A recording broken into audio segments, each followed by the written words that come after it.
Friends and welcome to my channel Vishal Kumar ji. तो विशाल कुमार जी के इसमें एक बार आपके फिर से स्वागत है। जैसा कि हम प्रत्येक दिन नई नई जानकारी आपके बीच लेकर आते रहते हैं और आज हम फिर एक नई जानकारी के साथ आपके बीच हाजिर हुए हैं और फिर से श्रृंखला है कंपटीशन से जुड़े एग्जाम में उठने वाले प्रश्न की। जी हाँ, हम प्रत्येक दिन आपके पास नई नई जानकारी लेकर आते रहते हैं कि जैसे SSC, railway, MTS, BPSC, BSSC, यहाँ तक UPSC और BPSC जैसे बड़े टफेस्ट सिविल सर्विसेज एग्जाम में इस प्रश्न को एक बार नहीं, दो बार नहीं, बार बार दोहराया जाता है।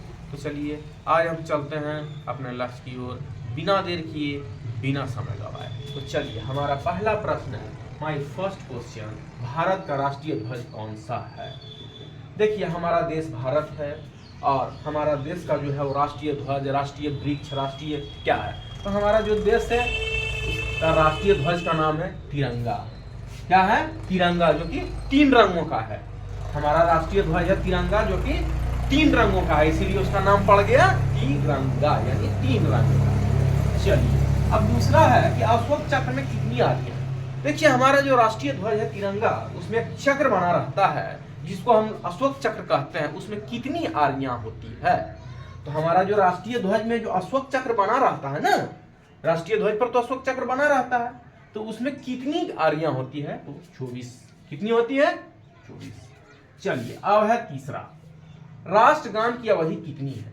जैसे कि जो हमारा राष्ट्रगान और राष्ट्रगीत है जो कि बंकिम चंद्र चटर्जी लिखे हैं, वंदे मातरम, और राष्ट्रगान जन गण मन, तो जो हमारा राष्ट्रगान है वो उसकी अवधि कितनी है, यानी कि उसको गाने में कितना समय लगता है?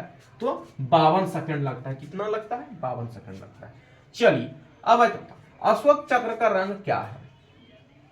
हमने तो अभी पढ़ा कि अशोक चक्र हमारा जो राष्ट्रीय ध्वज उस पर बना रहता है, उसमें 24 आरियां होती है। यहाँ पूछा गया अशोक चक्र में कितनी आरियां होती है? तो 24। तो कहाँ बना रहता है? हमारा राष्ट्रीय ध्वज पे। अब पूछा गया कि अशोक चक्र का रंग क्या है? अशोक चक्र का रंग क्या है? तो अशोक चक्र का रंग है नेवी ब्लू। क्या है? Navy blue. चलिए अगला प्रश्न, गुलाम वंश का संस्थापक कौन? गुलाम वंश का जो संस्थापक, जब हम लोग हिस्ट्री पढ़ते हैं तो इस चीज की हम लोग को जान, गुलाम वंश, सैयद वंश, लोदी वंश, ये सब का जानकारी हम लोग को मिलता है। तो यहाँ पूछा गया कि गुलाम वंश का संस्थापक कौन? तो गुलाम वंश का संस्थापक कुतुबुद्दीन ऐबक। क्या था? कुतुबुद्दीन ऐबक। चलिए और अपना प्रश्न है, बंबई अधिवेशन कब हुआ?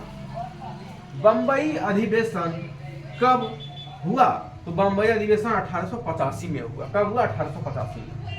है लखनऊ अधिवेशन किस वर्ष हुआ? अब चलिए बंबई के बाद हम लोग आ गए हैं लखनऊ अधिवेशन पर। तो लखनऊ अधिवेशन किस वर्ष हुआ? 1916 में।